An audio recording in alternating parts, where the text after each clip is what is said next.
মহিলারা যদি 4টি কাজ করে জান্নাতের 8টা দরজা খুলবে ওদের জন্য। ও আল্লাহ আল্লাহ আল্লাহ আল্লাহ সুবহানাল্লাহ সুবহানাল্লাহ। কোনো মহিলা যদি 4টা কাজ বরাবর রাখে তাহলে জান্নাতে দরজা খুলবে তা না, আসলে আল্লাহ সুবহানাহু ওয়া তাআলা আসলে ব্যাপারটা এরকম হবে, ওরা যদি এই কাজগুলো আল্লাহর উপরে বিশ্বাস রেখে যদি এই 4টা কাজ ওরা করে তাহলে জান্নাতের 8টা দরজা খোলা থাকবে, যে দরজা দিয়ে খুশি ঢুকতে পারবে ওরা। ও বাবু আল্লাহ, এই অফার কিন্তু পুরুষের জন্য নাই ভাই, স্পেশাল খাস তাদের জন্য। কি তারা 5 ওয়াক্ত কি করবে? সালাত আদায়, রমজান মাসের ফরজ রোজা পালন করবে, স্বামী ও তার বিছানার আনুগত্য করবে। বুঝাইতে পারিনি? স্বামীর অনুগত্য করবে এবং স্বামীর বিছানার আনুগত্য করবে। আপনারা বলবেন যে হুজুর হ্যাঁ কি কি কথা বলেন? না না, মানে স্বামী যদি তাকে বিছানা ডাকে সে না হতেন না, এটা বলবে না, কেমন? অথবা আজকে 2-4 কথা হয়েছে তো, সে যে ভাবির সাথে মায়ের সাথে শুয়ে আছে, স্বামীর সাথে শুয়ে আছে, এখন ছেলে কি তার মায়ের সামনে থেকে বউকে ডেকে নিয়ে আসবে? জামাই কি তার শাশুড়ির সামনে তার বউকে ডেকে নিয়ে আসবে? আসবে? নিয়ে আসবে না। বউ খাটের নিচে বিছনা বিছিয়ে নিচে শুয়ে আছে, অথবা আজকে ছেলে মেয়ে একটার মধ্যে ওখানে শুয়ে দিছে। বুঝতে পারি রে, আরে আমি বিবাহিত মানুষ, আমি আগে জানতাম না। না না, আমার ঘরে এগুলো আলহামদুলিল্লাহ বলি আপনারা ভেবে নিয়েন না, শুনি। আমি তো বড়দের সাথে চলাফেরা হয়, নানা মানুষের নানা দুঃখ শুনি। হ্যাঁ, দুঃখ বলে হুজুর ইসলামের বিধান কি, আমার বউ এরকম। তো আগে তো বলতো না, আগে অবিবাহিত ছিলাম, আমি সলিউশনটা দিতে পারতাম না ঠিকভাবে। হ্যাঁ, এখন টুকটাক মাসে জবাব দিতে পারি, রিলায়েবল, মানে যেটা মানে বাস্তবমুখী জবাব আর কি। কেমন মানে সুবহানাল্লাহ, মেয়েদের একই অফার, খালি দিনে 5 বার 70 রাকাত নামাজ করবে, বছরে 1 বার রোজা রাখবে, তাও যদি ও অসুস্থ থাকে পরে রেখে নেবে যেগুলো ভাঙবে, ব্যাস। আর জামাই আসবে, জামাইয়ের সাথে দুর্ব্যবহার করবে না, ওর ঘর করলে ওর সাথে ভালো ব্যবহার করবে। যদি ও খারাপ হয়, ও যদি নষ্ট হয়, ও যদি ব্যাদিন হয়, দিনের বাইরে হয়, ও যদি বাজে মানুষ হয়, তাহলে ওকে খোলা তালাক দিয়ে অন্য জায়গায় দিয়ে বসে যাবে ভালো পারপাসে, খালাস। কিন্তু ওর ঘর করে ওর সাথে খারাপ ব্যবহার করা যাবে। আমি বুঝাতে পারছি ব্যাপারটা? মানে স্বামী ভালো না, কেমন ওর সাথে ঝগড়া করে, গালাগালি করে, মা বাপ তুলে গালাগালি করে, ওর তুই তোকারি করে, ওর মানিজ্যত নিলামে তুলে দেয়, ওর সাথে ঘুমায় না, বিছনা আলাদা করে ফেলে, এই করে সেই করে, শুধু ওর সাথে প্রবলেম করে বসে, ওটা না। তাই আমি বলছি হুজুর জামাইকেও তো খারাপ বানানো।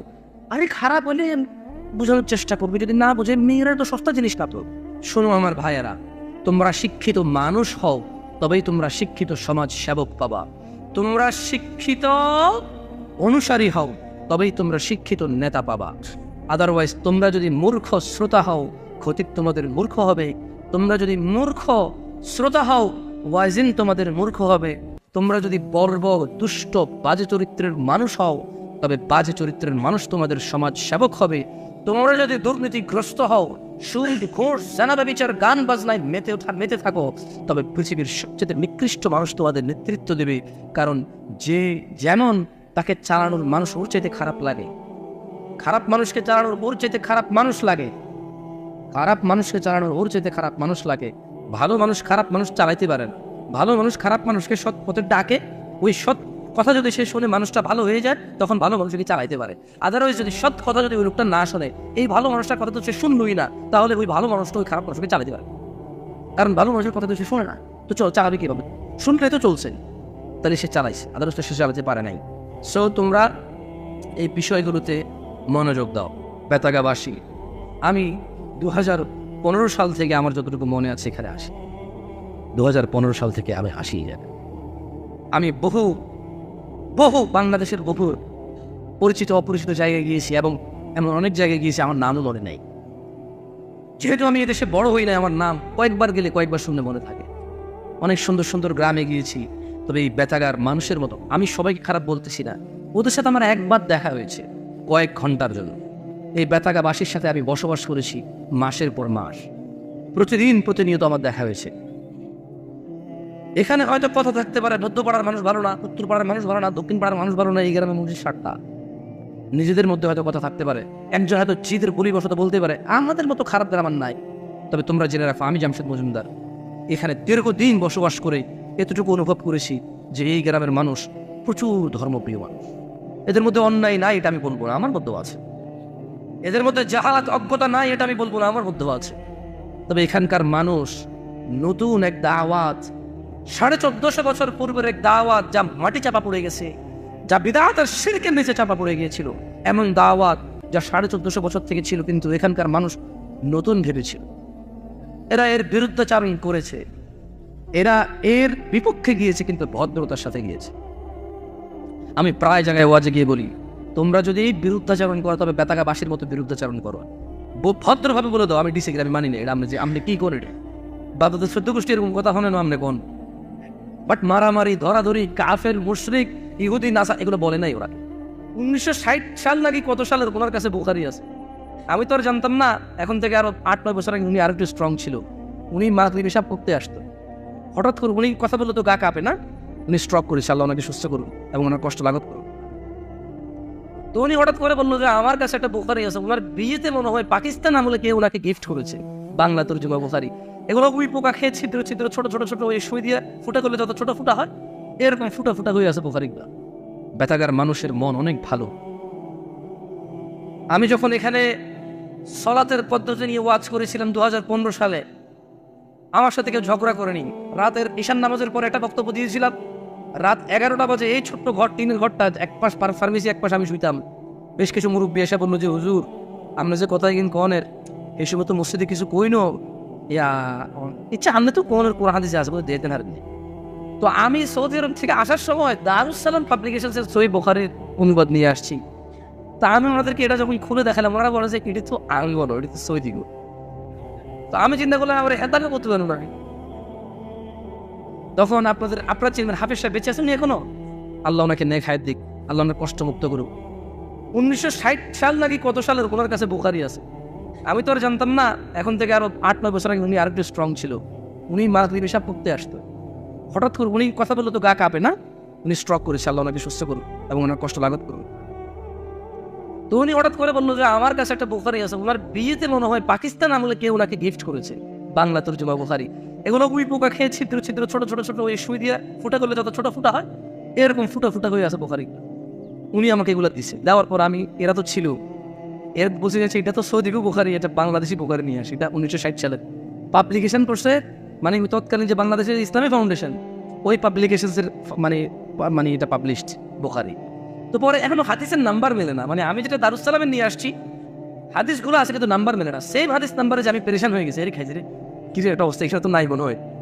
তো পরে আমি বললাম আমার একটু সময় দেন, আমি একটু দেখি পড়ে দেখি। আমি অধ্যায় গিয়ে দ্রুত 10-15 মিনিটের মতো সলাত অধ্যায়, তো পরে আমি সলাত অধ্যায় হাদিসগুলো পাইনি, আমি আজান ও একামত অধ্যায় যাই পাইছি। এগুলো হাদিসগুলো আছে সলাতের যে সহিহ সলাতের পদ্ধতির হাদিসগুলো, ওই 1962 সাল বা 60 সালের, আমার সঠিক মনে নাই, বাট অনেক পুরনো। পাকিস্তান আমার তো 70 আগে, রাইট? 1971 সালে আমরা স্বাধীন হয়েছি না, তাহলে এর আগে এগুলা। তো আমি এগুলো না পাই পেরেশান হয়ে পড়া পেলাম যে বিপদে না তাইলে এবার তো সমস্যা আমার তাইলে। তো এগুলো গেল আমি এখন যে কাউ থেকে হেল্প নেবো, এটা 1960-65 সালের প্রেস, কয়েকজনের কাছে কপি আছে যে আমার বলবে যে উমুক অধ্যায় যাও পাওয়া। পর আমি গেলাম একটু আমার সময় দেন। তো আমি এবারে আজান একামত জানাজান নামাজ ভিতরের নামাজ এগুলো অধ্যায়গুলো বাইরে করে দেখি যে আজান একামত অধ্যায় সহিহ সালাতের পদ্ধতির হাদিসগুলো আছে। এরপরে যে মিশকাতুল মাসাবে, এই যে মানে দাখিলে উঠলে বলে পড়ে না, দাখিলে পায় মিশকাতুল মাসাবে, কোথায় না ফাজলে পায়। মিশকাতুল মাসাবি একটা ছিল এখানে, দেখি যে ওটার মতো আছে, আল্লাহ বেঁচে গেছি রে, কারণ উনি বলতেছে যে এটা তো আন্নগো বুখারী। আমি চিন্তা পড়ে গেছি হ্যাঁ বুখারী আমার হয়ে গেল কবে। তো আমি তো ওনাকে কোনো মুরব্বী ছিল সবাই, আমি বুঝাবো কিভাবে? উনি বলতেছে যে এটা তো আমাদের না, এটা তো আমনে নিয়ে আসছেন যে ওইটা আমগো বুখারীর মধ্যে আসেনি। তো আমি দেখি যে আলহামদুলিল্লাহ মিশকাতুল মাসাবের মধ্যে সালাতের পদ্ধতিগুলো আছে, এবং ওই 1960-62 সালে যে প্রেসের বুখারীটা ছিল ওখানে আজান ও ইকামত অধ্যায় বুখারীর হাদিসগুলো আমি পাইছি আলহামদুলিল্লাহ। পরে যখন আমি দেখাইছি ঠান্ডা হয়ে গেছে, ঠান্ডা হয়ে গেছে। এখানে বিপি হুমায়ুন মারা গেছে, আল্লাহ ওনাকে জান্নাত নসিব করুন, ক্ষমা করুন ওনাকে, আল্লাহ আমি দোয়া করি, মুসলিম হিসাবে দোয়া করতেই পারি ওনার জন্য, কেন করবো না? ভদ্র মানুষ ছিল। আপনার সাথে কি হয়েছে আপনার এলাকার মানুষ এটা তার আমি দায়ী না, তবে আমার সাথে অনেক ভদ্রতা দেখাচ্ছে। ফজরের নামাজ পড়তে আসতো, তো আমরা তো রফিয়াদিন করতাম, উনি রফিয়াদিন। তো আমরা তো মানে সালাত শেষ করে সম্মিলিত মোনাজাত করি না, উনি নিজে নিজে মোনাজাত দিয়ে উঠেছে। কখনো একটা অভদ্র ভাষা ব্যবহার করে নেই, কোনোদিনও করে নেই। মাঝে মাঝে একটু কি ছিল বল স্পষ্ট শোনা যেত, বাট কাউকে বলতো না, নিজে নিজে নিজে নিজে ফজরের সালাতে আসতো। আপনাদের এখানে যাদের দাড়ি টুপি আছে অনেকে আমি চিনি, তো ফজরে আসেন না আপনারা, উনি আসতো। বিপি হুমায়ুন আসতো ফজরে, আল্লাহ রাহমাহুল্লাহ, ওনাকে রহম করুন, উনি মারা গেছে। আপনারা এখানে আমি অনেকে চিনি, আপনাদেরকে ফজর আমি পাইনি এখানে বহুদিন, কিন্তু বিপি হুমায়ুনকে আমি যতদিন আমি এই জায়গায় ছিলাম ফজর আমি পাইতাম এখানে, মাঝে মধ্যে ওই মসজিদে যে নামাজ পড়তো ফজর। এখানে একটু জলদি হয়ে যেত, তো এখানে একটু জলদি হয়ে গেলে দেখতাম যে আমাদের সালাত শেষ, তাহলে উনি ওই ওই ওই স্কুলের সাথে যে মসজিদটা ওখানে চলে যেত, বাট সালাতে আসতো। যাই হোক, কথা অন্যদিকে চলে যাচ্ছে। তো বেতাগার মানুষকে আমি আহ্বান করবো, এই সুনামগুলো কেন করেছি এটাও বলতেছি আমি। বেতাগার মানুষ, ওদের ভিতরে সত্য গ্রহণের প্রবণতা অনেক বেশি। আমি দেখেছি মানে 2-4 জন খুব বয়স্ক লোক ছাড়া ইয়াংরা আলহামদুলিল্লাহ। তো ভাই দোলে একটু হাদিসটা দেখান তো ভাই, হাদিসটা খুলে দেখাইছি, বলো যে ঠিক আছে আমি নাঙ্গলকোট লাইব্রেরিতে যাবো, সেম বইতে যদি সেম হাদিস পাই তাহলে আপনি যেটা করছেন ওইটা। এইখানে আখতার আছে না, আখতার ছেলেটা, ও তো এখন তো আরো বড় হয়ে গেছে, 2015-16 সালের কথা বলতেছি। তখন ওই যে নাঙ্গলকোট ডিগ্রি কলেজটা আছে না, Memorial college, Assam Memorial college, ওখানে মনে হয় ও রাজনীতি করতে মানে পোস্টার ছিল, কিন্তু খুব ভালো ছিল, এত সময় দিত সুবহানাল্লাহ, এবং আসতো কোরআন শিখতে, আসতো সূরা শিখতে আসতো। আপনি হয়তো আপনাদের আখতারকে চিনেন না, আমি চিনিও, এখন ওর অবস্থা কি আমি জানি না, আজকের দিনের আখতার কেমন আমি সেটা জানি না। তবে 2015 সালের আখতার, জাবেদ, এরা খুব ইয়াং ছিল, মাথা চারা দিয়ে উঠছিল, এরা সবাই আসতো কোরআন শিখতে আসতো, হাদিস শিখতে আসতো, এবং ওরা যদি কোনো কিছু না বুঝতো ডিসএগ্রি করতো, কিন্তু ভদ্রভাবে ডিসএগ্রি করতো। কিভাবে ডিসএগ্রি করতো? ভদ্রভাবে ডিসএগ্রি করতো। আরে বেতাগার কত স্মার্ট মানুষ আছে সেটা বলি। আর ছেলেগুলা ফজরে আসে, জোহরে আসে, মাগরিবে আসে, এসে আসে, আসরে নাই। আমি পড়ে গেলাম টেনশনে, কি 15-17 জন আমার মুসল্লি এরা গেল কই আসরে? একজন আমার বললো যে হুজুর ওই জায়গায় তারা ক্রিকেট খেলে, ক্রিকেট। আর আমি জীবনে ক্রিকেট খেলি, আমি ক্রিকেট পারি না, বুঝছেন? আমি তো সৌদি আরব পড়েছিলাম, আমি ক্রিকেট খেলা দেখি ওলাই পারি ওলা। এখন আমি তো চিন্তা করলাম যে কিরে, আমার এরা তো মুসল্লি, ফজর পড়ে, জোহর পড়ে, মাগরিব পড়ে, ঈশা পড়ে, এরা আসরে যায় কোথায়? এবার আমি দেখি যে ওই জায়গায় এখন ফিশারি হয়ে গেছে, এগুলা খেতেগুলোর পাশে পোলা পায় 2টা-3টার দিকে যায় খেলতে, মাগরিব পর্যন্ত খেলে, আসরের নামাজ আর আসে না। কিন্তু 4 ওয়াক্তের মুসল্লি, ফজর নামাজ সবচেয়ে কষ্ট। আল্লাহ নবী বলেছে যে ফজর আর ঈশায় মুনাফিক চেনা যায়, এরা এই কষ্টের নামাজগুলো পড়ে, আসরে কেন এরা আসতেছে না? তা আমি যাই দাঁড়াইলাম ওদের সাথে, আমি ফিল্ডিং করবো, আমি বোলিং, যেভাবে ওরা বল মারে আমার ভয় লাগে যদি গায়ে পড়ে, তো ব্যাটিং এর বোলিং আমি নাই। আমি ঠিক আছে আমি দাঁড়াবো, ফিল্ডিংয়ে দাঁড়াবো। আমার উদ্দেশ্য কি, আজানটা দিলে বলবো যে আয় নামাজ, এরপর আবার খেলিস। ব্যথাটার কিছু লোক বললো যে ওমা কি হুজুর পাইছি আমরা, হুজুর তো খেলাধুলা না ব্যস্ত। এই গ্রামের হেডমাস্টার, ওনার নামটা আমি ভুলে গেছি, হেডমাস্টার নাম কি? হ্যাঁ, কি নাম ওনার? শফিক হেডমাস্টার। উনি মনে করছেন আরে সমস্যা নেই, খেলাধুলাটি ব্যায়াম, আমদান অভিযোগ ঘেয়াদর প্রতিযোগিতা করছে। আমি সুবহানাল্লাহ, এই গ্রামে এত স্মার্ট মানুষও আছে, দিন সম্পর্কে এতটা সূক্ষ্ম বুঝের মানুষও আছে এই গ্রামে। আমি বড় ফিতনায় পড়ে গেছি একদিন ফিল্ডিং করতে যাই, আমার উদ্দেশ্য হচ্ছে কি, আমি কি খেলা পারি ক্রিকেট? আমি তো ক্রিকেট খেলা পারি না।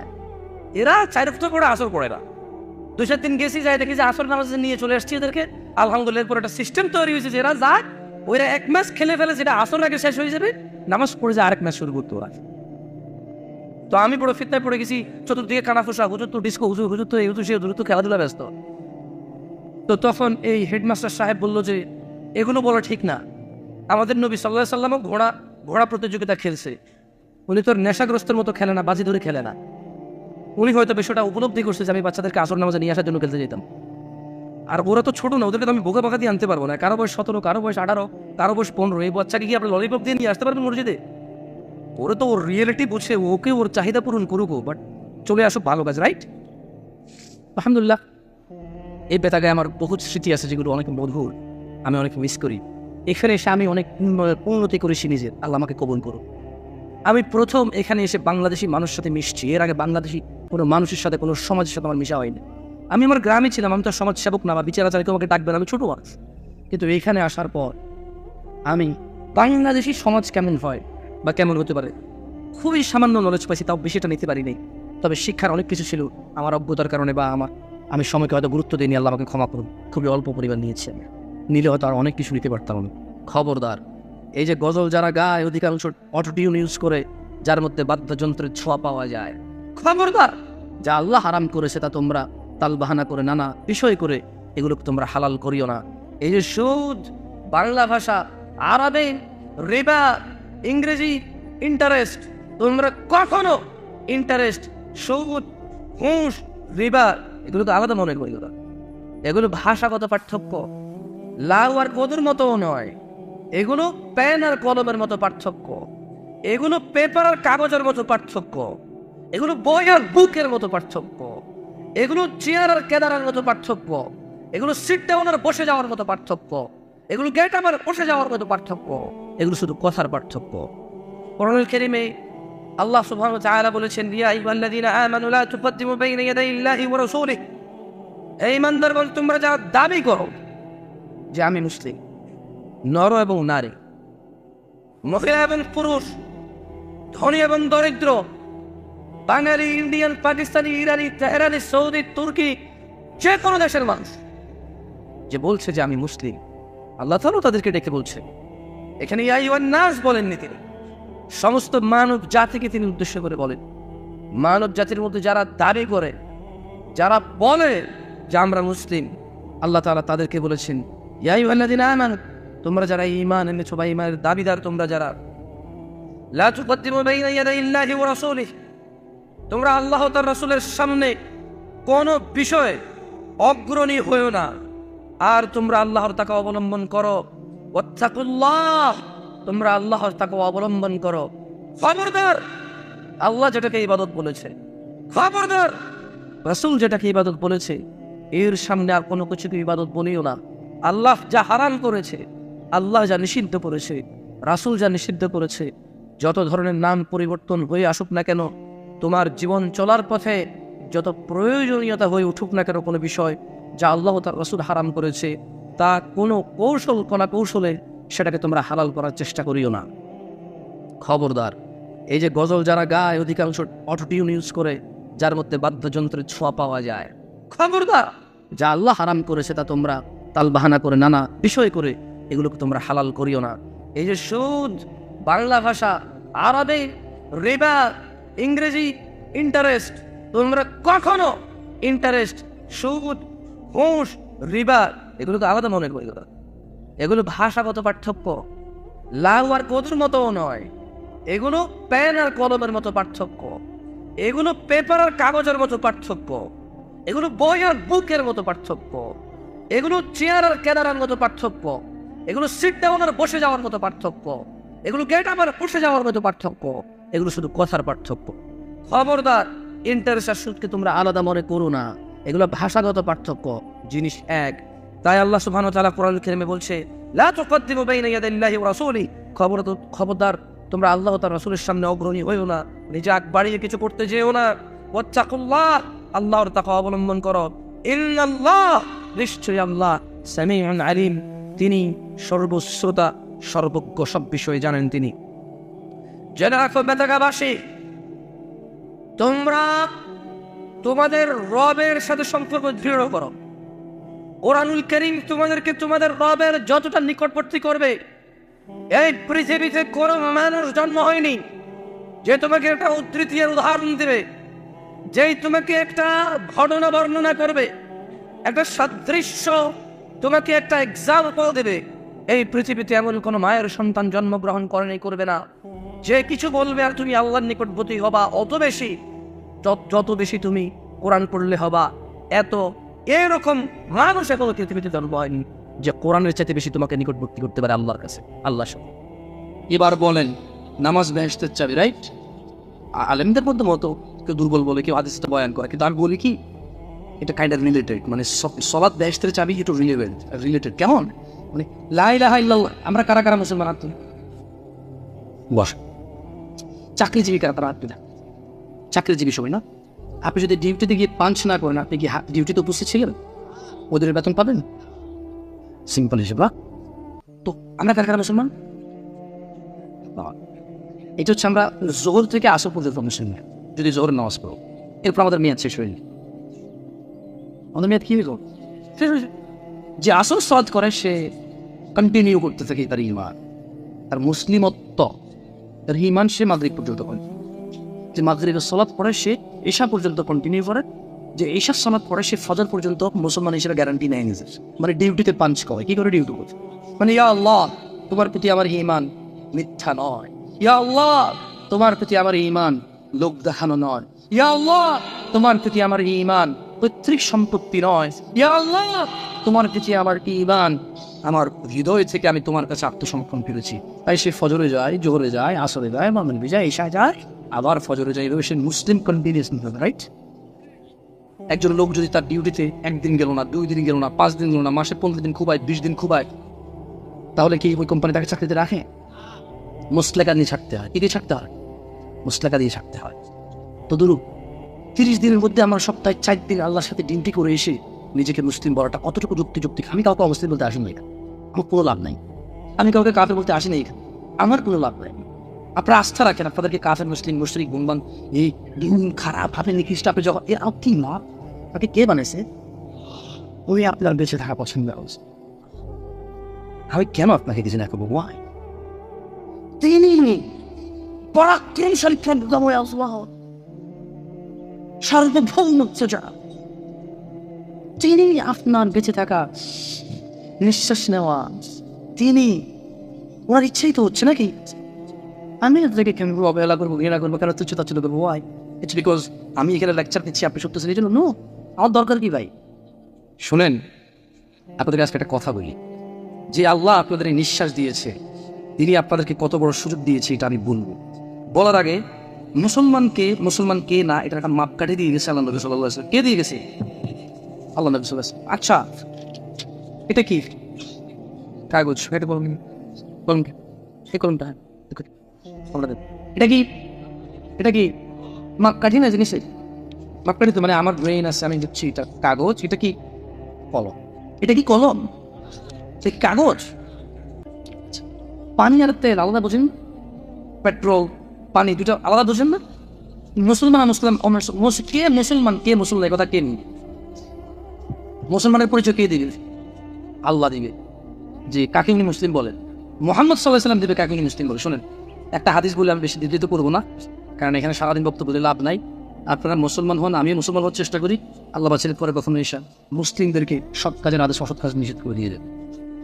কারণ তিনি সুবহানাহু ওয়া তাআলা বলেছে, ইয়া আইয়ুহাল্লাযীনা আমানু, হে তোমরা যারা ঈমান এনেছো, স্পেসিফিক করেছে, এটাকে একক আলাদা করেছে, মানুষকে বল নাই, মুমিনকে বলেছে। আকিমুস সালাত, সালাত প্রতিষ্ঠিত করো। ইন্নাস সালাতা তানহা আনিল ফাহশাই ওয়াল মুনকার, নিশ্চয় নামাজ তোমাকে মন্দ কাজ থেকে বিরত রাখবে।